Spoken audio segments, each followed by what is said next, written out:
What is up, Dream Team? So, I wanted to start this video off by saying thank you. Thank you to everyone that's been liking and commenting on the videos. Cripper Monk, shout out to you, brother. I'm glad that we were able to get someone inspired to do the same. So, I hope that we get a whole unit, a whole bam. Anyways, and I'm going to weigh myself. So, usually people have to pay me to see my feet. But for free, so hit like 183, baby. That's what we're weighing, 183. All right, so let's do 100 push-ups, and it's gonna be a little variation today. We're gonna do different types of push-ups. I do have the day off, so I'm gonna maximize it. And not really off because I have to go to work at 5. So, anyways, let's do a couple different push-ups today. We're done. We'll start off with 20. We'll start off with 30 slow push-ups. Then we'll do shoulder taps, side to side, and bear cross. All right, let's get it. Let's go ahead and start with our 30 slow push-ups. The little mental trick that I had was, one, I track lots of stuff. And the more ways you track, the more ways you can win. And so that's a little thing that I found out. So like if you track 100 stats, then you only need one of them to go up so you feel like you made some progress. So that's like an easy one. And the second thing around the tracking is that I would look at like the biggest possible number. So a lot of times you can see like the impressions of, you know, a post that you make. Even if you only got like 16 likes, I got like 100 impressions. And I thought to myself, I was like, well, if there was a room of 100 people, I'd be stoked. Like, that would be awesome. Especially in the early days, I was like, I would totally feel like that was worthwhile. And so taking those little impression numbers and pretending that they were like micro events that I was making the work or the content for, all of a sudden made it feel worth it for me. And so the combination of, I can have a small room and I'm really impacting, like when I get a view that has like 13 views on it, you know, for like a video in the early days, I'd be like, well, shoot, I made this video and 13 people saw it. I was like, a small room, like that works. But looking at both absolute growth and relative growth. So it's like, okay, well, I went from 10 followers this month to 15 followers this month. It's like, well, you can say that you only gained 5 followers. I was like, or you can say that you went up by 50%. And that was exciting. And so then because I'm a Excel projection guy, I was like, okay, well, if I do this every month, and the team knows this because I project everything out, I'm like, we do this because I'll predict where we're going to be in like 12 months, and I'll usually hit it. Very. Really? Very. But how do you account for the unforeseen 5 million play video that comes in? Well, that's my padding. Right. So, okay. well, like, I'll project out with no white swan events. Yeah. You know what I mean? Where something good happens. But just if we keep doing what we're currently doing at this trajectory, we compound at 13% a month. Yeah. That's what it is right now. So 13% monthly, and that's just on one of the platforms we're on. And so I can just see what we're going to be at 6 months, and that's exciting. So James Smith gamifies it in the same way. You know, does he? Yeah, absolutely, exactly the same way. And he always says that it's just like playing levels on a computer game. And this month, wow, like I got another XP point or whatever. And I think that's very important because social media and the fact that it is associated with status, even though everybody says, oh, you know, it doesn't really matter and blah, blah, it does. Like, it's very hard for us to remove the human hierarchy from what is evidently just quantified fucking status, right, on a screen. And what he did was he removed himself a lot existentially from that by saying it's not a comment on my worth as a person. It's not a comment on whether I'm, you know, going to be loved or accepted by the world. It's me putting some stuff out. And wow, we won this month. Yeah. And this month, maybe we didn't win. Why didn't we win? Or I'll go back. The same way as if someone beats you at FIFA, unless you're like a pro FIFA player or whatever. But again, with that, what's the difference between the amateur FIFA player and the pro FIFA player? The pro has put his existential connection to his content and the success of it. There's so many little things on this that I want to go into. One of them is that, so Dr. Cashy is my closest friend. He's like a behavioral, whatever, loves studying why humans do things. And so people who are most successful, a lot of times, it's not that they necessarily have more willpower. They find other ways to reward themselves. And so he's like, the more skills you have, the more ways you have to reward yourself. And so somebody can extend how long their time horizon is because they do gamify it. So people who don't have the skills of figuring out ways to reward themselves in the meantime can't make it the whole way. But that's like when you're doing cardio and you're like, okay, it's it's 5 times 5 to get out of here, right? You create micro games within the longer game to keep yourself going.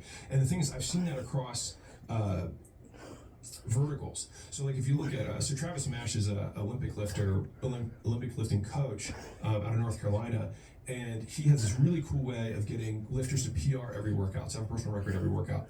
And what he does is he have them map every single set and rep range for every single lift at every weight.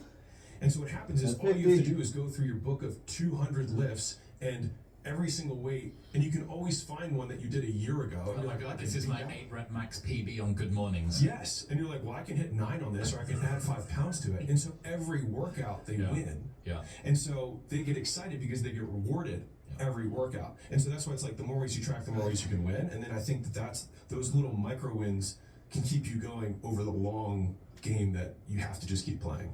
One of the other associated tweets that you did was, if your life sucks, the easiest thing is to change your environment. Oh yeah. This is something that I saw moving from a very good life in the UK to now as excellent of a life as I can imagine in Austin. Mm-hmm. And I'd met about 1 million people throughout my time as a club promoter and had a handful of friends. I was like, fuck, like I feel like my people met to friend conversion should be higher than this. I feel like the funnel is very wide and like the conversions are very low, to use your terminology. Yeah. And then moved out to Austin, and it's like I have more friends than people I've met, which is just fucking insane. So definitely changing your environment. What other ways, given that not everybody could move to Austin, what other ways would you say, if your life sucks, the easiest thing is to change your environment? What other ways could someone do that? I mean, the environment is, I mean, like, you know, this is I'm going to tangent and I'm going to come back. So if you've ever heard somebody say like, man, I hate Cincinnati. Cincinnati sucks, right? But they go to some city and like they go there for 2 days and they make a judgment across the entire city, right? But it's like, okay, let's go really deep. You ate at 3 restaurants and you saw 7 total people in Cincinnati. Does Cincinnati suck, or do the 2 restaurants that you went to or the 7 people that you were with are they not that cool? Well, it's so easy to just move like 2 miles down the street. It's the same reason people do staycations. It's like you don't even need to change cities. You can be in the same city and still change the environment. Like just moving out of your mom's basement, you know what I mean? And just going into another place with 4 guys can change the environment. And so like that's the thing that to me was so telling on this was so heroin addiction, super addicting, I'll put it that way. And when a bunch of soldiers came back from Vietnam, they had been addicted. I don't know if you've heard of this, but 25% of soldiers who went to Vietnam tried heroin. It was like an insane statistic. And in the US, 90% of heroin addicts who go to clinics relapse. So they have a 10% long-term success rate. Tough. The stats are completely reversed for people who got addicted or did heroin in Vietnam and then came back to the US, which then you could draw the line, which is, it's better to change your environment than to even do anything else, because what happens is you eliminate all the triggers and cues that are associated with the habit that you're trying to destroy. You see that the American government was absolutely concerned that there was going to be an epidemic. Yeah. They were adamant that all of these soldiers were going to come home and it were going to be these veterans that were all addicted to heroin. Yeah. Wild. And there are, for sure, but so much proportion less than their quote should be, because the problem with the current system and like, for anyone who's listening, you can still extrapolate the principle or the concept. People are in the environment that they're addicted. They change environments and they go to a clinic. They change the environment, they change their behavior. And then they go back to the same environment and their behavior changes yet again to match the environment. And so it's like, if you want to change your actions, the easiest thing you can do is just change the environment. Because if you can do that, a lot of times, a lot of the negative things you have, you just don't get triggered, you don't get the cue for the behavior, it just gets extinguished. So the way that I've worked this into my home working setup is, I think I have 6 or 7 different places that I can work at, and I do different tasks at each one of them. So I've got a place I'm writing a book, I've got a place that I write my book, that's first thing in the morning. I've got a place that I do my emails at, that's a recumbent desk bike, which is fucking unbelievable, dude. Zone 2, 180 minutes a week of Zone 2 cardio, 180 minutes a week of emails with Zone 2 cardio. The place outside, I've got my studio record inside, we've got 2 living rooms in different houses that I can go into. And I'm like, different spots for each one. And if I'm in this vibe, I'm over here, and if everything's a bit, go for a walk, come back, move somewhere else, and now I'm in a different mode. Totally. And I'm actually, so it works in the equal opposite too. So if you want to start something, right? So like what we were talking about was extinguishing bad habits by changing the environment, by eliminating the cue. But on the flip side, if you want to start a habit, like for me, one of my quote famous ones is like, I want to put sunscreen on. It's like it's like one habit that's like 80-20. Why do you need to put sunscreen on so much? Because, or not so much. If if you do like, it's like kind of like walking. Like if you just walk once a day, and if everyone just did that, like you add 10 years to everyone's life. It's like, what are the few things? It's like baby aspirin walk. Like if you do that, crushing it. From a skin cancer prevention A, and then B, just like less wrinkled Alex future. Suntan lotion or SPF stuff is like the 80-20 of that, right? Instead of having a zillion other things. So like, okay, I don't like it. I realize the reason I don't like it is I don't like oil on my hands. It sounds so stupid, but like that's enough punishment for me doing it that I stopped doing it. And so I had to overcome two things. One was that I hate the oil on my hands, and the second was that I don't remember. So I put one thing of sunscreen at each of my watering holes. So I get cute because I see it as soon as I sit down. So I eat lunch at the same table, I work at the same table, and on my nightstand. Those are the three places that I spend my time. And so I have one in each of the three places. And then the type of sunscreen I have is that I have one that's dispensed through a thing, so I don't actually have to touch it.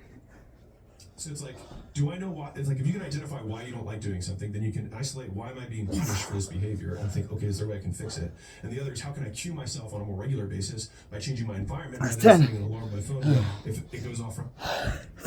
That's 10. All right, Dream Team. I do it for you. I do it for me. I do it for we, the people. Let's go.